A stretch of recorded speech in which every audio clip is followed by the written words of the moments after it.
So yeah, getting back to what I was saying, he got away with a lot of things, just from his appearance and his demeanor. You know, I think also because perhaps a lot of people have phrased it this way, and especially when it comes to men who look like him, who, to other folks, he could pass as a good looking man. He was tall, had a stature about him. He was the quintessential American boy with, blonde hair and blue eyes. Not people knowing that, he had a really hard um, upbringing. And then as a high school student, was not the greatest of students, had abysmal grades, had no real career goals. It was not career oriented. His obsession with roadkill and what he wanted to go under the umbrella of taxidermy and whatnot, because that was his only bonding mechanism that he had with his father. But he didn't want to do that either. He'd have to go into science, and he just didn't have the grades for it. Somehow his father is able to finagle him into a university, but he flunks out. And then he goes to the army, and he's also dishonorably discharged because of his addiction to alcohol. So, seemingly, from afar, he looks like, an average citizen who pays his rent and seems like a do gooder, very friendly, very charming, but really was the devil incarnate. It really was. So, he starts to quickly. Finally, Tracy, his last victim, is able to convince the cops to go back to the apartment, and he does so in this brave sense, because when you think about it, when he's been put under such trauma, anybody else would have just gotten lost, but he didn't. Like, he wanted to make it a point that he is a killer, and he was perhaps even killing a good portion of men that were going missing in the neighborhood. Um, Also, side note, I forgot to mention that before this whole traumatic experience happens to Tracy, just where Jeff had already gone to nonchalantly keep dead corpses in his home. There's a scene where Evan Peters is playing Jeffrey, opens his refrigerator to just, clock open another can of Budweiser, and there's a severed head. If you didn't catch it, rewatch it. I had to watch it several times, and it's not the first sequence, but kind of midway, and then you're like, but just the fact that that's something that became second nature to him. Um, so as he's caught and he tries to get away, he does try to get away, and he always used homophobia to his advantage and his leverage as well. Always mentioned to the cops whenever he got like close to getting caught, he would say, "Oh, that's just gay stuff," and that was just like his little protective gear that he would use to arm himself so people wouldn't, um, you know, go poking. But these cops in particular did a thorough search, and then noticed like this big vat in the corner that stunk like all hell. There was a suspicious stain that looked like a blood stain on his mattress. The pictures, because if this was in today's an age, I mean, he would have been caught in seconds. But back then, you had to document things on um, Polaroid, because you didn't want to get that film actually developed. That would rat him out. But a Polaroid, he would just develop it and keep it, in hiding. But he documented everything because he really wanted not only to kill his victims, but to keep essence of them, reminders of them with him at all times. So that this is just how diabolical it got. Wanted to consume his victims. Um, Something about having them dead in his presence also turned him on. It was a form of eroticism that turned also into necrophilia, and ultimately, disgustingly so, cannibalism.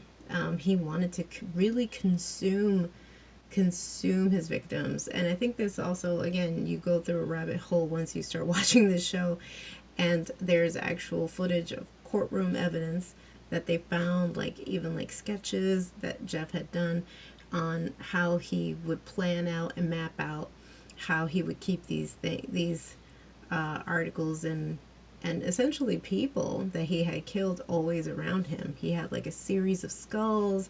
Some of them he had bleached. I mean, the gore, the details that they go into with this series is extensive, and that's why I say it's a hard watch. Some of it I found myself gasping. I couldn't believe.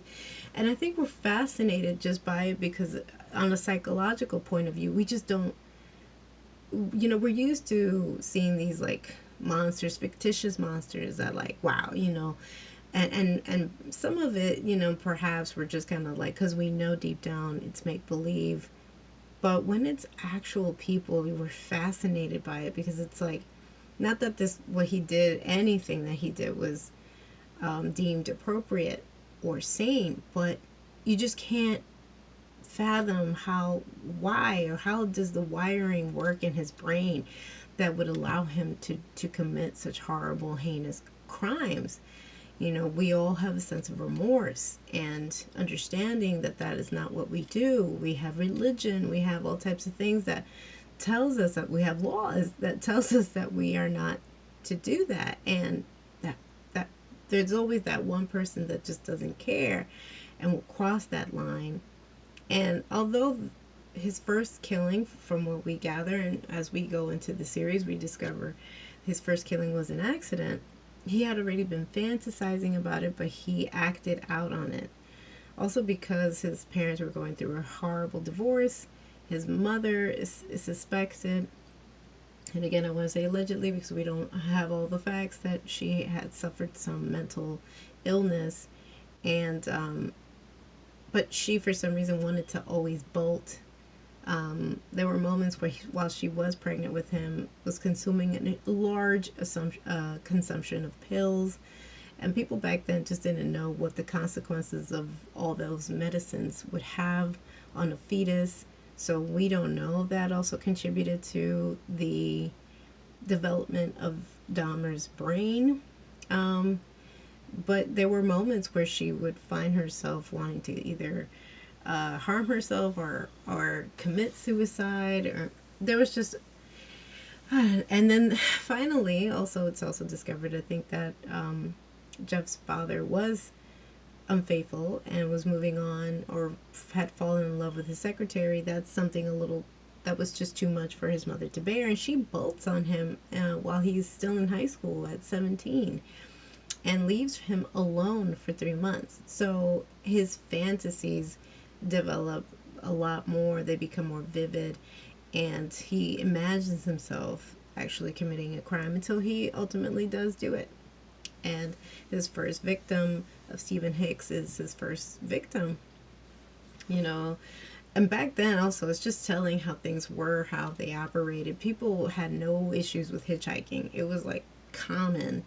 So little did he know that that would lead to his demise and that he would never be seen again. But he tried to leave, and you see how violent he got. And I don't necessarily think that he wanted to go that far, but once he did, he had a taste for it. But he was able to kind of calm down those urges in going into the army, but because, again, he flunked out of school and whatnot, so he's forced into the army, but that didn't help matters either. He was developing a taste for certain things in regards to medication, and he was working in the medics department, and he starts to develop a knack for concoctions, and that's where, again, so a lot of psychologists also say it doesn't happen overnight. We have like an overview of like, how did this monster become to be. But aside from all that, I just want to also make a focus that while this is happening, we're seeing how his heinous crimes didn't just affect, sorry, affect his life, but also everyone around him. Also, he brought those killings um, into his grandmother's home, a poor lady who was probably maybe by that time maybe in her 70s or her 80s, experiencing early bouts of dementia, and he took full advantage of that to bring at least 3 victims home and essentially kill them. And it really, it was so devastating to see, and what he put his family through, what he put those victims' families through as well. Turns out that Tracy wasn't the only victim that got away. That I think there was another one that his name was Ron and his last name escapes me, but he wasn't even somebody that he was sexually interested in. He was just somebody he wanted. He wanted his body, and he needed a jump. Actually, he was coming out of a club, had one drink. He was a responsible dude, but his car wouldn't start, and of course Jeff happens to present himself and wants to be hospitable and says, "Hey, I'll get you a good jump, but I live close by. You got to come with me." The thing about that episode is that that's when he started to realize that he had to do something else to continue in this line of terror, because he slipped up in this particular time, because this guy was not having it, actually just wanted the jolt and leave. He kept insisting on a drink, and he gives him some coffee and just tells you the level of like how much of a dose did he give him. And thankfully he only survived because his grandmother was present. She already knew something was up. There was just too many smells, too many oddities, men coming in and out, never really leaving. And she makes it a point to stay there with him. That's why that boy was able to survive. But he was so under the spell of God only knows how much of a tranquilizer he had given him that he almost walked into traffic the next day. He fell like totally blacked out in a cornfield, and if it wasn't for somebody maybe finding him, he probably would have died of dehydration. So that lingered with him. He scarred a number of people. Now, blood on their hands, when we revisit this episode, this particular situation with this victim, he reported it. He wanted it to be known that Dahmer was doing this, and even had cops investigate him. But again, he played the little good boy role and whatnot, and his grandmama, even though she knew that there were moments that he was lying, like he was like, I was never really that intoxicated, there were moments that I think her grandmother instincts kicked in, and she kind of covered up for him. You see what I'm saying? So there were a lot of opportunities for him to actually have seen consequences for his crimes, but it never really went that way. It could have been because of his race or his economic status. For heaven's sake, his father was a scientist, so or a chemist. So that allots or alludes to a lot of money and access to representation that the average person wouldn't receive. The reason why I say is because there was a moment where Jeff was still in his grandmother's home and sexually assaulted a minor. And this boy also was able to escape, but was under the influence. Went home, was able to explain to his parents.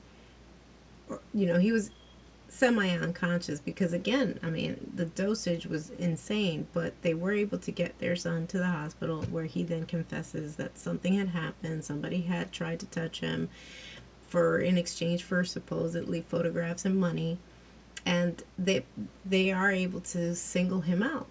But he doesn't see like really harsh consequences. He is arrested, and I think he served like maybe a year in prison, but he was able to still go to work. I don't know how that worked out, but again, it has to be, you have to believe that the reason that he had so many liberties, for heaven's sake, with his first killing, he was in his car swerving.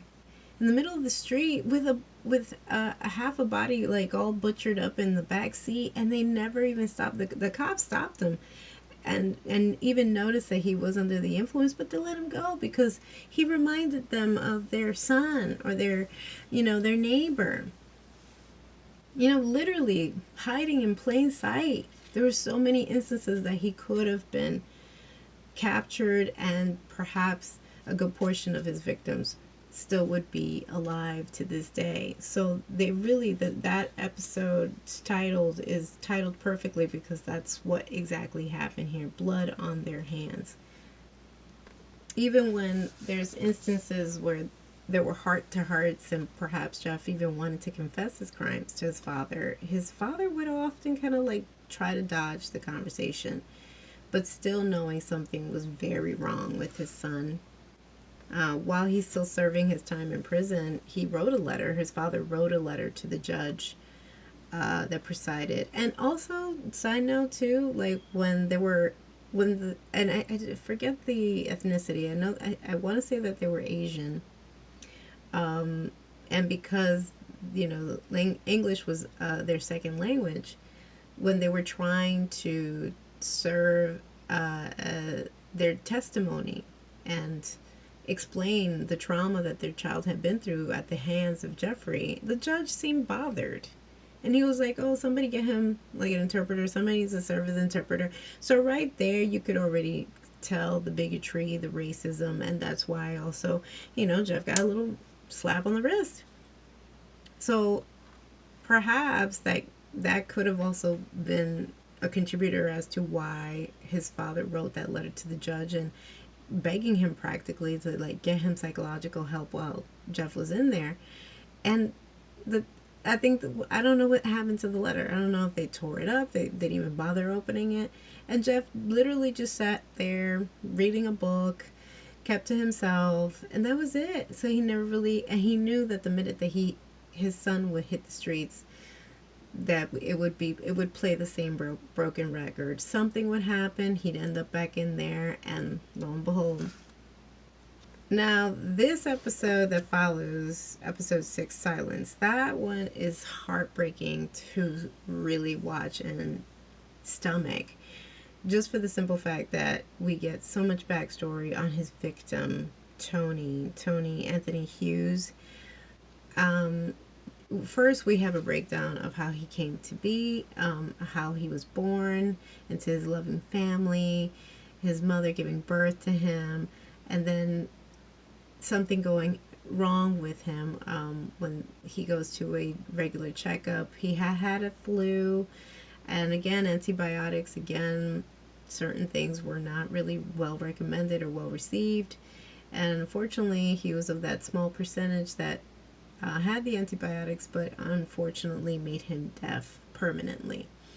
So you see that but with all of that, and again, kudos to the actors that they got for that particular episode. Everyone did beautifully, and it looking like the 90s, and the sign language, and much respect. I mean, there's a portion of the episode that goes completely quiet, so we understand the world that he lives in. And with all of that, he was such a joyful person, in love with his life, in love with his friends, openly gay.